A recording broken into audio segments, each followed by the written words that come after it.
Can you Perfect. see that full screen? Yeah, we see it. Looks Fabulous. beautiful. So we're just going to jump in here. For those of you who don't know me, I'm the author of 5 books and many online presentations, probably about 15 of them with Neil and Portal to Ascension. And I've written books about the lost years and secret teachings of Jesus, the return of the divine feminine, the hidden teachings of Mary Magdalene, some of the hidden teachings of Issa or Yeshua, as well as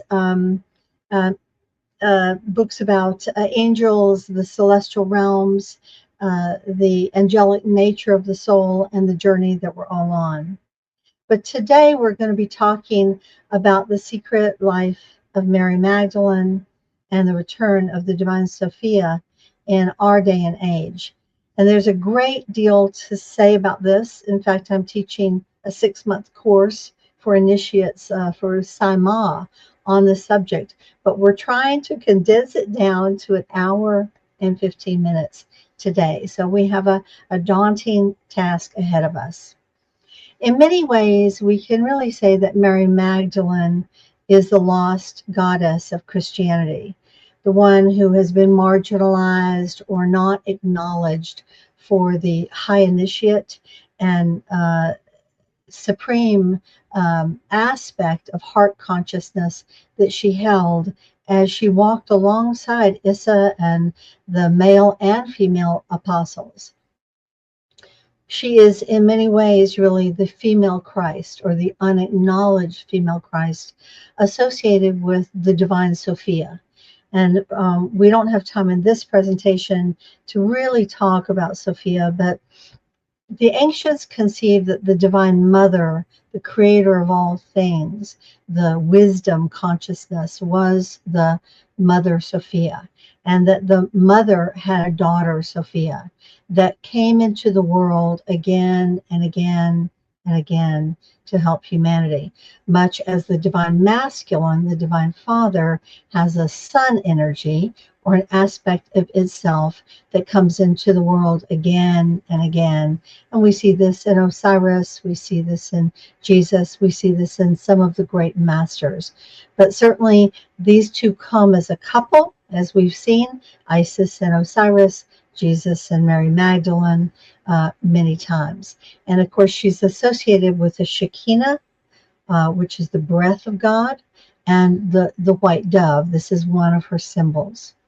Today, fortunately, Mary Magdalene is resurfacing in the world to remind us of the importance of that male and female balance. There's a very beautiful aspect of a tomb or Sugmat or God or whatever name we want to call it, the creator, the source, that is both divine masculine, the sacred masculine, and divine feminine. And these two are key to Jesus's teachings, although most people don't know this. It's also key to healing our planet, and it's key to our own personal mastery. In fact, in the Gospel of Thomas, Jesus says, when you make the 2 eyes into one, meaning the third eye, the inner life into the outer life, the outer into the inner, the male into the female, and the female into the male, talking about the 2 sides or hemispheres of our nature, then you shall see the kingdom of heaven. So right there, he's giving us the path of enlightenment. And of course, it was taken out of the Bible. So what do we know about Mary Magdalene from the Gospels? Well, let's just take a look at the scant amount that we know. First, we know she was a female apostle of Jesus's, and Jesus called her the beloved disciple. Now, some people think this was John, and I'm sure John was beloved because he was another heart consciousness individual.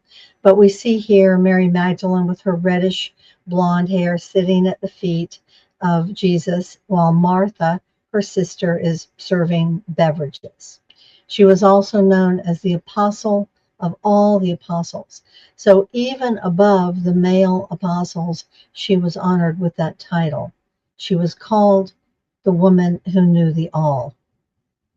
And we see her here in her classic red with her red hair and with the white dove. Mary Magdalene was not only a disciple or an apostle, but also a friend, and many believe the wife of Jesus. She was actually Mary of Bethany. And what do we know about Mary, Martha, and Lazarus? They were deep family friends. So she was the maiden of the three of them. Lazarus was probably around Jesus' same age. Martha was the older sister, and Mary was the younger sister.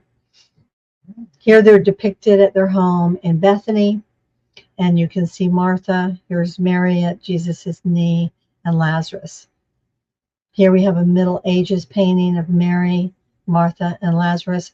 Not the most attractive paintings, but nonetheless, you can see the red hair, and she's wearing the classic life-giving red.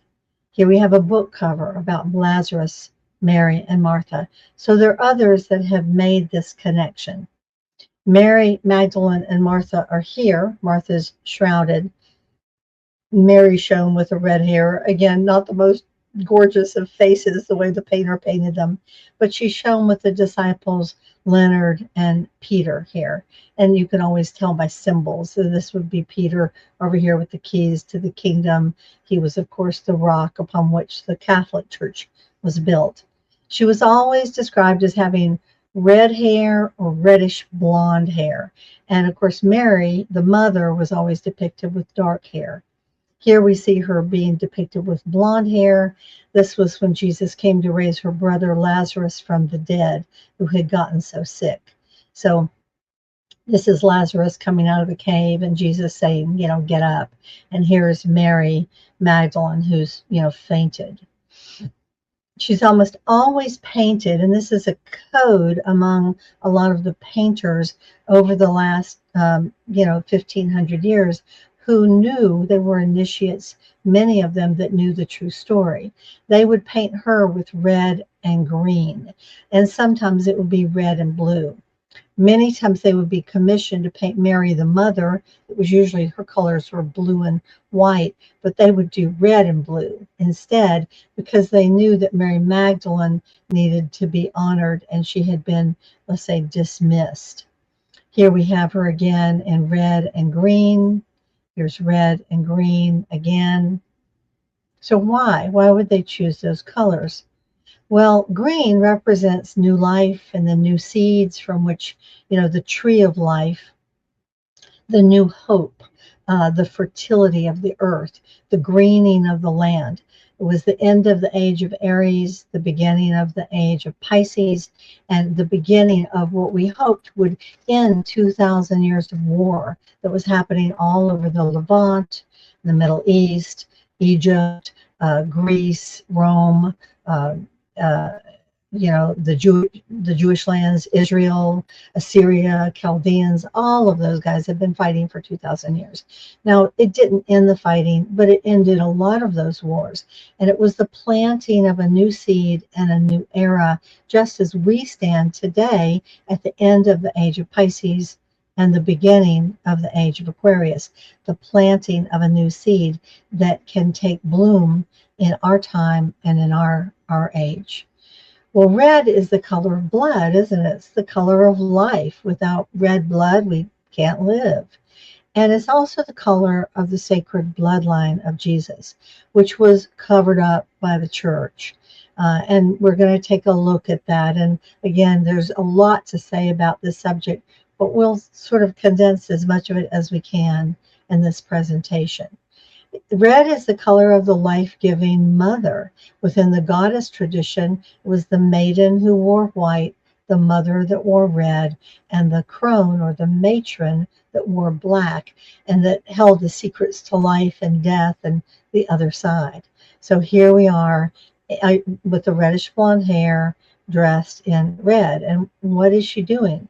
Now, she's holding a child, isn't she? So those who don't know might say, well, this is Mary, the mother, and this child must be Jesus. And you can see here's the tree of life subtly placed to this painting in the back. And this, which is part of the fleur de lis, which is the trifold flame of the Sacred Heart, is Divine Mother, Divine Father, and Divine Child, which the two make together. Here we see Mary Magdalene dressed in reds and blues, okay? And again, but the reddish hair kind of gives it away. Also, with that last one, by the way, you might have noticed over in the corner, there's the classic alabaster jar. And we're going to keep an eye out for this because it's a Hermetic symbol that has deep history behind it. So here we see her reds and blues blessing women. This would have been a classic situation where we would say, this is Mother Mary, because many painters sort of knew the truth, and so they encoded the red into the painting, although by church agreement, they had to focus on the blue. And you're going to see why the blue is also important. We know that Mary Magdalene was one of the three Marys who was said to always walk with Jesus. Who are they? Mary the mother, and we see in this crucifixion scene, Mary Magdalene, and we see her with her long, beautiful red hair, and Mary Salome. And Mary Salome would have been probably the cousin to Mary the mother. She had come out of Egypt. Mary Salome and Mary Jacobi were two other very important Marys that were part of that inner Essene order that was working in support of Jesus's mission. These three Marys were also said to be at the foot of the cross. And again, we see what looks like probably Mary the mother here because she's in black. Could be Mary Magdalene, but we see the red here. And there's also reddish hair, red and blue. So, and then we see a third one. This is all linked to the triple goddess. In the ancient world, it was recognized that in every life there are three stages. For a man, it's the youth, the man, and the sage. For a woman, it's the maiden, it's the mother, and it's the matron or the crone. Now we think of a crone as an old wizened woman now, picking up sticks. But actually, that used to mean a wise woman. And we see here aspects of the triple goddess. This is also connected with the Norns. The Norns were the three fates that spend your destiny on the potter's wheel of life. And, you know, this is a really interesting conversation. The Greeks believed that behind the scenes, before any life came in, we made a decision as a soul as to what our fate or our life plan would be. And so they were spinners of this fate and all connected with this Trinity. And we see here the maiden, the mother, and the matron or the crone here. And so Mary Magdalene was very much the maiden in the beginning. And then when she married and had the child, she would have been the mother. Now these colors are white, red, and black, always associated with the goddess path. And here we see these are the very colors that the church adopted: white, red, and black. They just took them wholesale from the ancient wisdom of the goddess energies. We also know from the canonical gospels that it was Mary Magdalene that went to the burial cave with Joanna. That was one of the other women in the wee hours before dawn, and they found the stone rolled away. She's the one who met the angel that was in front of the tomb. They said he was sitting on the round stone itself. She's the one who wound up going into the tomb and talking to the angels. And they said, your Lord is not here. You know, he has left. And you can see the red hair here. She was the first to meet Jesus in the garden when he had risen, and he was in the process of alchemizing his body. So he said, don't touch me, I'm not ready yet, basically. She was also the one who went back to the male apostles that were all pretty depressed and despairing and said, I just saw Jesus, he's still alive, don't despair. So we know that after the crucifixion that many of the key apostles left Jerusalem. They traveled across the Mediterranean to the south of France, to a place actually called Sainte Marie de la Mer, which means, the Saint Mary of the ocean or of the sea. And Mare and Mary, there's no accident. You know, these, when we use the name Mary, Lamar, or Myrrh, it's all connected with the ocean of love and wisdom, the cosmic ocean from which the Divine Mother itself emerges. And she was with Joseph of Arimathea, who had a fleet of ships. Many of you may not know this, but he was a tinsmith who mined tin in the Mendip Mountains in Britain. And Britain's ancient name was Albion, by the way. And their family originally had come from there. Tin is used in the making of bronze, so this made him very important to the Roman Empire, who needed tin to create bronze weapons and swords for the Roman Empire. So Joseph of Arimathea actually had a title of a Roman decurion, which gave him access to all sorts of places, including to Herod's or Pilate's palace, and to be able to make certain requests, like releasing Jesus's body. On this ship was Mary, Martha, Lazarus, and Lazarus became the first, I think, bishop or deacon of the church. Mary, the mother, who went on to Ephesus with John the Apostle. And I've been to Ephesus. And eventually, when she passed, he moved to Patmos, the Isle of Patmos, and lived in a cave. And I've been there too. Quite interesting place. Every year in May, in fact, just about this time of year, the people of this town hold this incredible festival.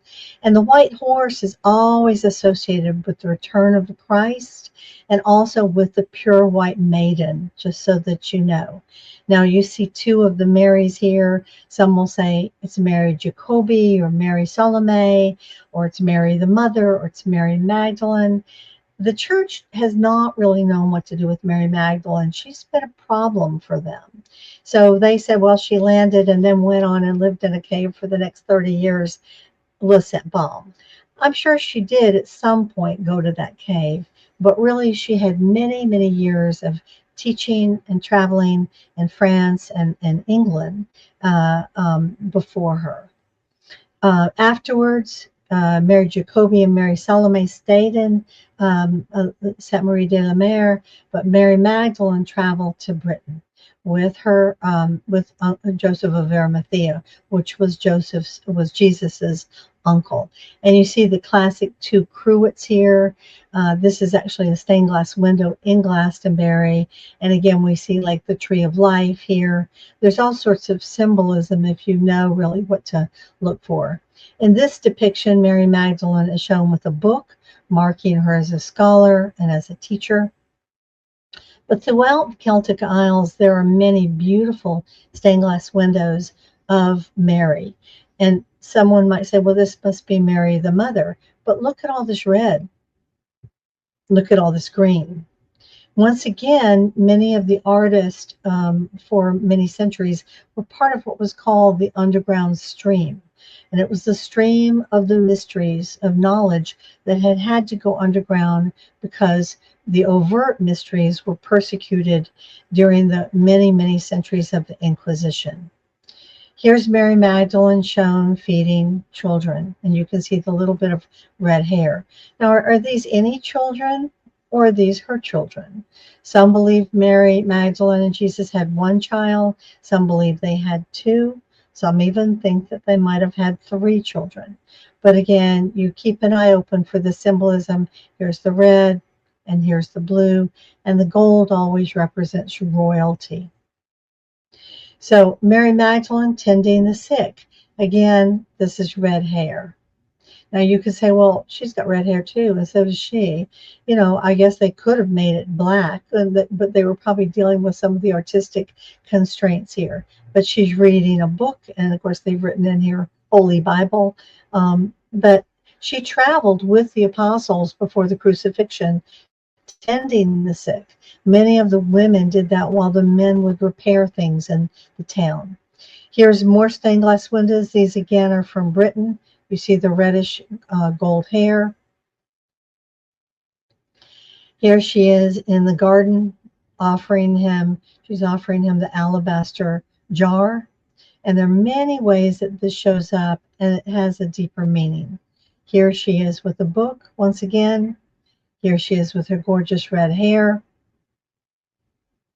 So Mary and Peter, and this is a stained glass window from Suffolk, England, represented the two levels of the church.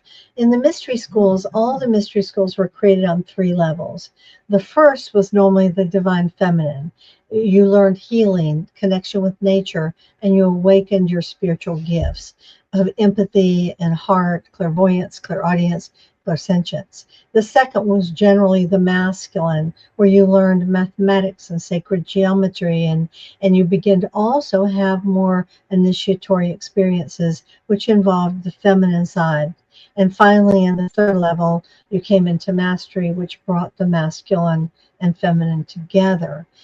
In this, we see Peter, though, was given the job of being the steward of the outer church, the rock upon which the Catholic Church became built, even though they killed him, the Romans killed him, but then later they claimed, okay, this is the rock, okay. And then this is Mary Magdalene, and she was actually asked to head up the inner church. Most people don't know this, but because Joseph of Arimathea had a sort of a palatial estate on the Isle of Cyprus, after the crucifixion, once a year or once every 3 years, for 1 month, Christians from all over the Mediterranean and France and Britain would gather. Mary Magdalene was always the teacher in the morning. She was the overseer of the inner church. And in the afternoon, others would share, talk, discuss how it related to them, and share their perspectives. So she was always meant to be the teacher of the inner church. And most people don't know this, but the Gnostics followed her around, and they gathered 250 sayings that Mary Magdalene said that most people know nothing about, that are extremely profound. Later, she became known as the woman with the alabaster jar, and this is such a beautiful painting of her. It really embodies a lot of her mystery. Now, you'll see this jar in many different shapes, depending on whether the person who's painting it really understood what was going on. You see her depicted with this jar again and again and again. So here it is, and it's kind of looking a little more like a urn or a chalice, the bottom part. Here it's kind of looking a little more like a perfume bottle. Here it looks like a chalice here, but with a lid on top. And here it's clearly a chalice. And this chalice is one we're going to want to pay attention to. What was this really all about? Well, there are multiple levels of it. So one of the deepest level is understanding what this anointing ceremony actually meant. If you remember, shortly before the crucifixion, Mary came in and anointed Jesus's feet and head with that expensive spikenard. And this took place shortly before the crucifixion. And of course, the male apostles complained and said, hey, we could feed the sick with that money. And Jesus actually, who was very much for the poor, he said, he understood what was happening. He's like, you've only got me at this time. The poor will always be here. This scene is reported in all 4 of the synoptic gospels, and those are Matthew, Mark, Luke, and John. And if you remember, he actually says, may this be recorded by all of you. And here we see her when the hair's looking a little more blonde in this faded picture. So this was an ancient rite that was performed by the high priestess and the wife of the pure sacrificial king. She knew this, and he knew this. Now, many of the male apostles did not know it. So what was happening goes back to very ancient times, but she was preparing him as the sacrificial king to be killed, knowing that the crucifixion was coming. This ritual goes all the way back to Ishtar and Tammuz, the sacrificial king. This is many, many thousands of years earlier. The Ishtar, who was a goddess in her own right, was very much in love with Dumuzi or Tammuz. These were 2 of the Anunnaki gods who were very long-lived and had a huge impact on civilization for many thousands of years. The story of how he died is incidental, but he did, and she mourned him terribly. So for many, many centuries throughout Greece, throughout the Mediterranean, throughout even the Hebrew path, when the divine father and mother was honored and the divine daughter and son, most people don't know this, it was Yahweh and Asherah, father and mother, Anath, that was the daughter, and Tammuz was the son. This was the God of love. So in this anointing, basically the purest, most brave, heroic man sacrificed his life for the tribe. Not really, but it was a drama, a play.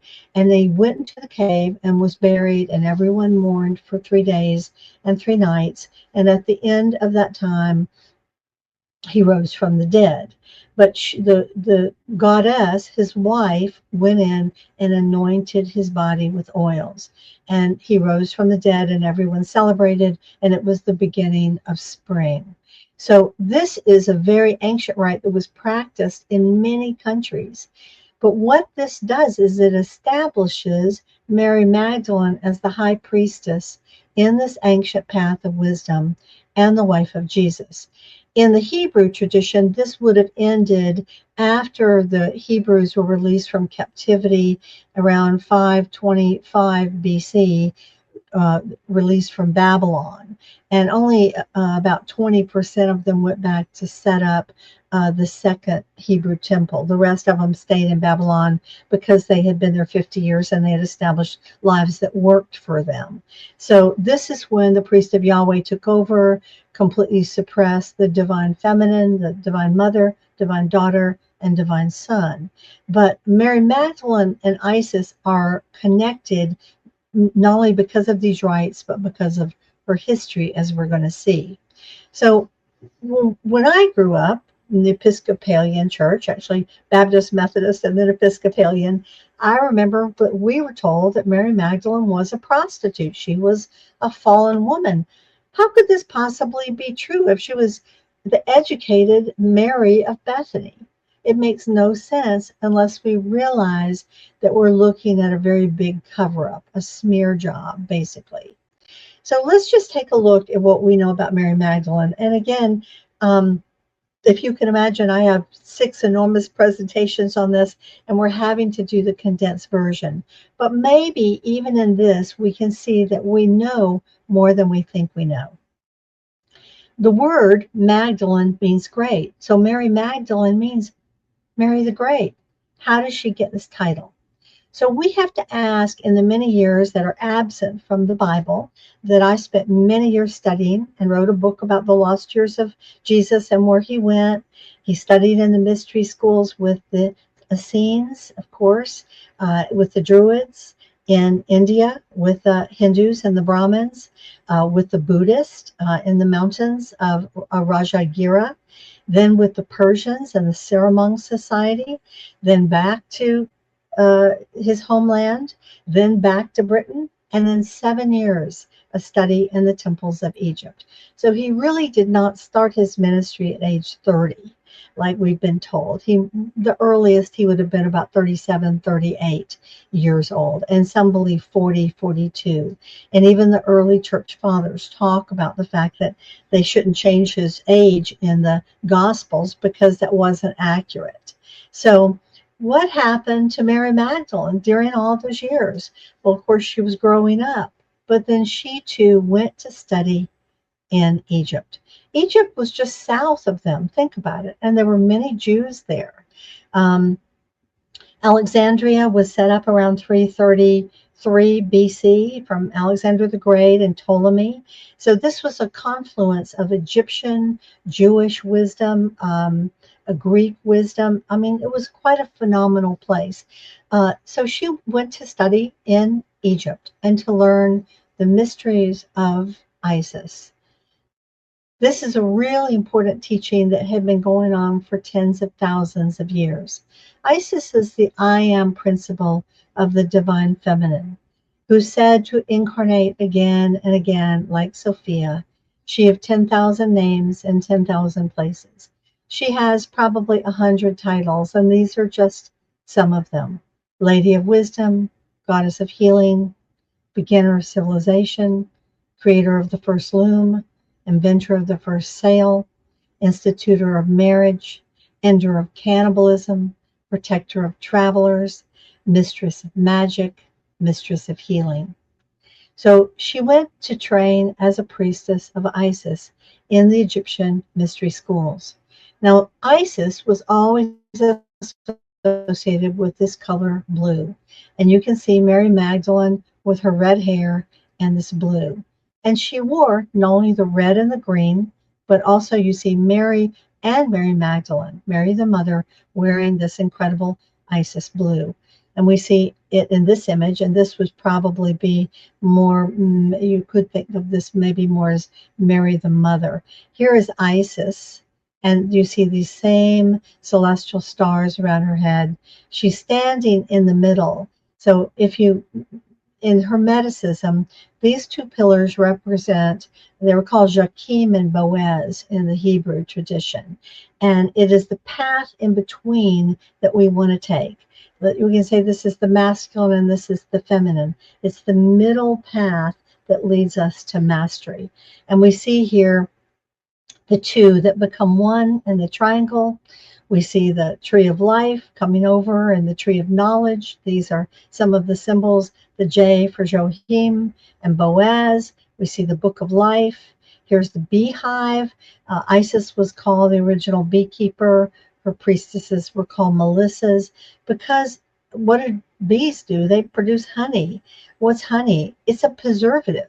Other than salt, it was the only preservative in the ancient world. So they were preserving the wisdom of the ages for future generations. And there's a lot more to say about the hermetics of this, but it just gives you a little clue. Here's this Isis blue, and here's Mary with little Horus, the baby that became the redeemer and the savior of Egypt after his father, Osiris, was murdered by his evil uncle Set. So this blue gets carried on and on in symbolism. So we have to ask ourselves, how in the world did this incredible initiate, and why did this initiate become demonized or vilified by the church? Well, this goes back to the beginning of the big cover-up within the Catholic Church. Because Jesus did have an heir and the church was threatened by this, they decided as a patriarchal church that wanted women to hold no positions of power, that they would find a way to do a smear campaign. So it really begins here in a big way. Pope Gregory I, in his homily 33 in 591 of the Common Era, or AD, as you wish, winds up saying, "She whom Luke calls the sinful woman, whom John calls Mary, we believe to be the Mary from whom 7 devils were ejected, according to Mark." Well, that's a lot of speculation. As we know, there are a whole lot of Marys. Mary Salome, Mary Jacobi, Mary the Mother, Mary Magdalene. Those are just the ones we know. So it was clearly either a title or a common name. So this is a lot of speculation. And then he goes on. And what did these 7 devils signify, we wonder? If not all the vices, that must be what it is. It is clear, my brothers, that the woman previously used the unguent to perfume her flesh in forbidden acts. So we've just made a leap. First off, she's, it's got to be Mary Magdalene that got all these things taken out of her. The next thing is she's a prostitute that used the sacred anointing spikenard to do forbidden acts. So thus Mary Magdalene became the sinful woman. Now, in 1969, the Catholic Church came out and said, oops, sorry, we made a mistake. She wasn't really a prostitute. I think it's a little late. It wasn't on the front page of the newspapers that I saw. I don't think most of you saw it on the front page of your newspapers either, or on the television. So, fortunately, they did do a public reversal, but very few people even know about it. What this effectively did, and it allowed the church to demote women from having any role of authority in the church for the last 2,000 years. And that is still being argued. Pope Francis was much more open-minded, as he said, about almost everything. Who are we to judge? And he tried to bring women into more active roles. Bless him. We'll see how this new pope does. Hopefully he'll continue the same way, but it's hard to know. So there's another reason, though, that the church hid Mary Magdalene's true identity. Not only was she asked to oversee the inner church, how dare a woman be the one in charge? Not only did she wind up studying as a priestess of Isis. No, we can't have that on the records. But there's another reason that has to do with the sacred bloodline. Where do we go to find this out? We go to the northwest coast of the Isle of Skye on Donovan Sound in the UK. There's a place called Aline Issa, or the Isle of Jesus, and this is what it looks like. Is this gorgeous or what? It's so absolutely beautiful. The Isle of Skye. This window is found only 18 miles away in Kilmore Church and Dervog in the Scottish Isle of Mull. And here we see Mary Magdalene looking very pregnant, dressed in Isis blue with Jesus, and he's wearing the red for the life-giving, bloodline. So this is from the Kilmore Church on the Isle of Mull. Here is Mary Magdalene with John the disciple, looking pretty darn pregnant to me. This is a stained glass window of the marriage of Jesus and Mary. Here is Mary Magdalene and Jesus as the sacred bride and bridegroom, again wearing this blue and red. In the Vesica Piscis, which talks of, that's the Vesica Piscis is created through the overlapping of two perfect circles in perfect balance, awakening the inner sight, and it's the portal through which we enter the world in the yoni. It's the portal through which we leave the world. It's the portal to the other side. And here is Mary Magdalene hugging Jesus. Such a sweet, sweet, sweet picture, telling us that these two were married. In fact, rabbis could not be rabbis unless they were married. In the Hebrew faith, that was essential. Here on the Isle of Iona, the Isle of the Dove, there was a son born to Jesus and Mary. And here she's taking care of him. Here are the beautiful doves. Here we have it again. It certainly doesn't look like the normal, Mary the mother with the black hair. Here we have it again from Yorkshire, England, from Norfolk, England, from Suffolk, England, and notice the red and the blue and the gold for royalty. Gold and purple were usually used for royalty, sometimes gold and red. Here are two children from Glenlyon, Scotland, making some believe that she had two children. George Jowett writes, tradition and written testimony assert that Jesus did abide in England, and whilst there created a temple of loving testimony to Mary. For over 1,000 years it was commonly spoken of as the church built not by human art.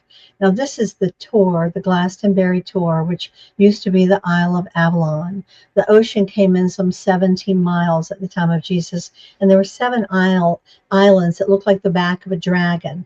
But this was the premier initiatory center, Avalon, where the Druids trained, the priest and the priestesses separate, with Chalice Well and the Tor. This is actually a really quite amazing mountain that used to have a crystal kind of city inside of it with where they did initiations. That's kind of caved in now. But on the base of the Tor, there's actually 2 words, Jesus and Mary. Now, of course, people who don't know this, they'll think, oh, Jesus carved his mother's name there, but I'm sure he loved his mother dearly, and Mother Mary's fabulous, but that's not what I think that this is. This is in the Vatican. Is that amazing or what? So we have a blondish red Mary Magdalene dressed in red, sitting between the 2 columns like Isis. Here's the fleur de lis, which has to do with the way of truth, and the 2 columns, and we see the vine. I am the true vine, Jesus said. He's talking about I am the true bloodline. Follow this bloodline. And here again from the Vatican. really quite amazing. We all know Leonardo da Vinci's Last Supper. I have about 7 or 8 of these from different artists from that time, showing the red and the blue, the red and the blue. And as we know from those of you who saw the Da Vinci Code, the sacred geometry of all of this is very deliberate. You can see these guys all have beards, no beard. This is Mary Magdalene. And we have the Trinity of windows right behind. So many of these painters were members of the underground stream, and also the some of the sculptors. And of course, they had to keep their knowledge secret, but they many of them encoded it in their artwork. This is the sacred marriage of the yin and the yang, the male and the female Christed energies. But of course, at that time, the patriarchy was not willing to accept the equality of women. And we've been working on that for 2000 years or more. And we're making some progress, I think, but it's still a little challenging. They also weren't willing to accept a royal bloodline that they thought could usurp or challenge their authority, and that's really a shame. So it's kind of like, let me use his name and do whatever I want to. Let's send out the Roman Empire, and we'll call it the Holy Roman Empire. So they had to destroy Mary's reputation and make her a sexually an unclean woman in order to say, well, no one would want to marry her. The Son of God is certainly not going to marry a prostitute and have children. So, I mean, it's a very sad thing that has happened. But a lot of this is changing in the world now, where people like myself and Neil and many of the wonderful speakers in this program are helping to, let's say, push back the veils of illusion that have caused us to not know the truth. So, in so many ways, Mary Magdalene really is the unacknowledged bride of heaven, the female aspect of the Christ consciousness. However, as we can see, the church could not wipe her out entirely because she was so entwined in the story. And not only in the story, but their teachings. In the Bible, we're told that Jesus taught something called the way. Actually, the name of their path was the way of the chalice. This is a mastery path, and you can see this chalice again and again. So the way of the chalice, actually, this represents the divine feminine energy, and this is the divine masculine, grounded in matter and open to spirit to receive the nectar of the divine. So it's a symbol that represents the feminine and the masculine in balance and union, grounded, but also open to be the vessel, the hollow reed, as they would say in the Far East. So the chalice represents the merger of these two parts, masculine and feminine, of ourselves. And of course, Jesus talks about becoming the androgen. What is the androgen? It is the person who's merged these aspects. Later, of course, this was turned into the beautiful tales, the haunting tales that we can't ever really quite forget, of the Holy Grail, of King Arthur, who was actually said to come from that bloodline. And of course, if you remember in the story, there's the Fisher King in the story has a wound in his groin, and no one can find him. And Percival goes looking, and Galahad and all the knights. But it looks like Mary Magdalene with her red hair carrying, and here's the green, the red and the green, carrying the Holy Grail. So the mysterious Grail, there's a lot. I mean, I have a whole presentation on the Grail, how this is connected with the Templars and the Cathars and so forth. But this chalice is shown to us again and again and again. But we're told that the chalice is something else. Here's the chalice in the Vesica Piscis with the wine, with the grapes, okay? And here we have the fleur de lis, or the clover, the three sides hidden within this. Here we see it in the Eucharist, okay? But we've forgotten the meaning. And just so that you know, the Eucharist was practiced as the rites of Isis and Osiris. Osiris saved the grapes before the Great Flood. Isis saved the wheat growing along the Nile. And this is why we have wine and bread today. Here's Jesus with the chalice. Why in the world would he be praying to the chalice? That's a very good question. Here's the chalice, supposedly from the Last Supper. Here's Mary Magdalene, or actually it could be Mary, because her hair is not so much red, maybe a little red. And she's got a book. Maybe it is Mary Magdalene, but she's got the royal colors on, the purple. And here we see the Eucharist, the classic Eucharist. So the circle, of course, represents wholeness. So when we start talking about the alabaster jar, some people made it look like an ointment jar, but many artists painted it as a chalice, and then they just put a lid on it so that the authorities wouldn't know that they knew about this secret hidden path. This is all encoded in Hermetic imagery. And here we have it, the two doves of peace that when combined create the circle of the one. And here's the wine, the grapes, and the bread, Isis and Osiris. Here's our fleur-de-lis imagery. And here, of course, is the five-petaled flower of the heart. The rose always represented the soul. The Rosicrucians use that too, the Rosicrucians. We're told that this is the drinking cup from the Last Supper. That's how they dismiss it. Okay, explain it. Some humble cup that if we can find it will somehow allow the British king, King Arthur, to heal his kingdom, and heal the Fisher King that's been wounded in his groin, which is a very nice way of saying in his sexuality, which is a reference to the bloodline that has been wounded by the prevailing Catholic Church. So this way of the chalice, it really represents a way of living in greater balance. Here's the feminine, the queen, here's the king, okay, or the prince, and here's the descent of the Holy Spirit.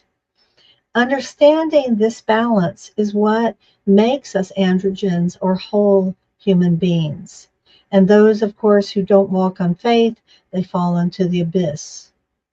This teaching is hidden in the imagery of the Eucharist or the communion that we use all the time, but it's not explained to us this way. It's explained as the body and blood of Jesus from the Last Supper. It's far more than that. It's when the two become one that creates the whole.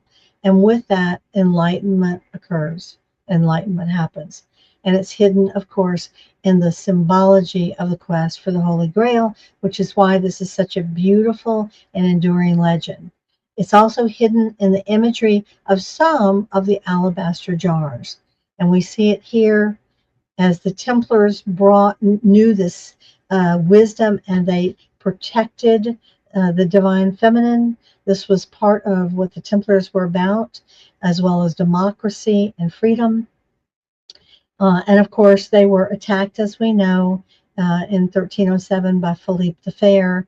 And even though he managed to capture 600 of the 2,000 in France, the rest escaped, many going to Portugal or the port of the Grail, Portugal, or to Britain, or to Scotland, where they set up, of course, the chapel up there, Roslin Chapel, and they managed to take the treasures to Nova Scotia, then to America, and those treasures were used to fund the American Revolution. Of course, revolutions, they cost money. And of course, now we're in a place where we could lose our democracy if we don't safeguard it. So we're at a turning point. It took them 6.5 centuries or more to accomplish that. America was set up in 1776, and the Templars started on this around 1100s. So this chalice also represents this hidden bloodline, the Christed bloodline. We see the red and the blue once again, and it is the reclaiming of the divine feminine as well as the sacred masculine.